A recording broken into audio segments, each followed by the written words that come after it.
kita harus tahu puasa itu bagaimana, puasa itu apa setidaknya ilmu puasa ya.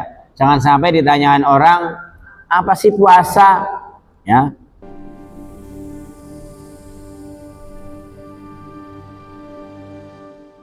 Berbicara tentang puasa, mungkin dari kecil kita pernah dihadapkan istilah-istilah puasa ya. Puasa, kata orang Jawa bilang poso. Puaso ya, sot jadi puaso. Puasa Ramadan hukumnya wajib karena merupakan bagian daripada rukun Islam. Ya, rukun Islam ada 5. Yang pertama syahadat, kedua sholat, ketiga zakat, 4 puasa. Nah, puasa yang kemudian yang disebut dengan puasa Ramadan yang wajibnya. Ya, dan kelima haji bagi yang mampu keterangannya. Karena puasa Ramadan itu merupakan rukun Islam yang keempat, makanya puasa Ramadan menjadikan wajib hukumnya bagi setiap orang yang telah memenuhi syarat puasa Ramadan. Puasa sendiri diartikan apa puasa? Ya. Puasa secara bahasa itu bisa diartikan, ada yang mengatakan menahan. Dalam hal ini menahan hawa nafsu, menahan dari lapar dan minum. Puasa itu adalah menahan lapar dan minum dimulai dari terbitnya fajar sampai terbenam matahari. Itu istilahnya begitu, orang biasa dalam fikih umumnya menyebutkan istilah puasa adalah begitu. Fajar itu sekarang kita udah canggih, ada jam, ada istilah imsak.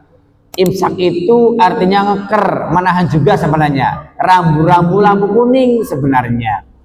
Karena artinya imsak itu menahan, rambu-rambu pertanda sudah mau dilarang makan, sudah mau terbit fajar, namanya fajar sidik. Ya, wis lulus percaya. Itu pertanda. Sekarang lebih canggih lagi, ada jadwal imsakiyah. Maghrib jam sekian menit, isya sekian menit, imsak sekian menit. Makanya kalau jadwal imsakiyah yang dicetak tebal imsak dan maghrib. Karena itulah waktu orang setar nggak makannya imsak, waktu orang setar boleh makannya maghrib. Ketika kamu berbicara puasa, pelajarilah, pahamilah hal-hal yang membatalkan puasa. Dulu waktu bayi kecil sama, kita belum tahu menangis batal, jadi nggak boleh nangis kan gitu tuh. Nah, tapi ketika sudah berpikir, belajar puasa itu seperti itu dan hal-hal yang membatalkan puasa apa aja, itulah yang harus kita pahami. Di antaranya tadi menahan sesuatu masuk ke lubang 7, menahan masuknya sesuatu ke lubang 7 yang ada di dalam diri kita.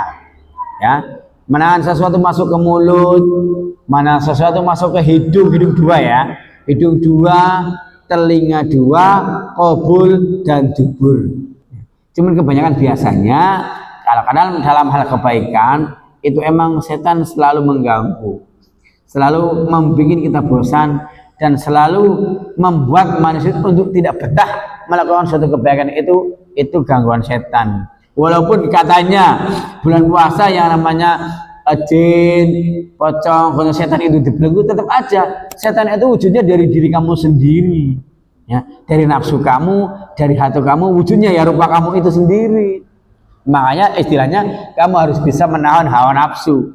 Walaupun kita manusia dijaga oleh 2 malaikat, malaikat hanya punya tugas hanya mencatat doang, tidak menjaga dari kecelakaan, tidak menjaga dari yang lain-lainnya.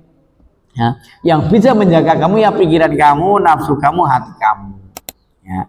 Makanya marilah kita senantiasa untuk selalu berusaha, senantiasa berbuat ke arah yang lebih baik lagi, menghindari hal-hal yang sifatnya negatif, mengurangi, setidaknya mengurangi perbuatan-perbuatan yang sebelumnya.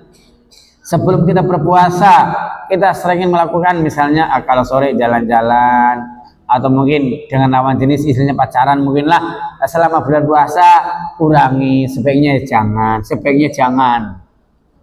gitu. Wis Islam beriman ya bertakwa ya. dalam agama, kehidupan kita diatur dalam fikih. Ya belajarlah ilmu fikih. Ya, fikih itu mengajarkan mempelajari manusia dari mulai melek mata sampai merem mata lagi, dari mau lahir sampai sebelum lahir sampai mati.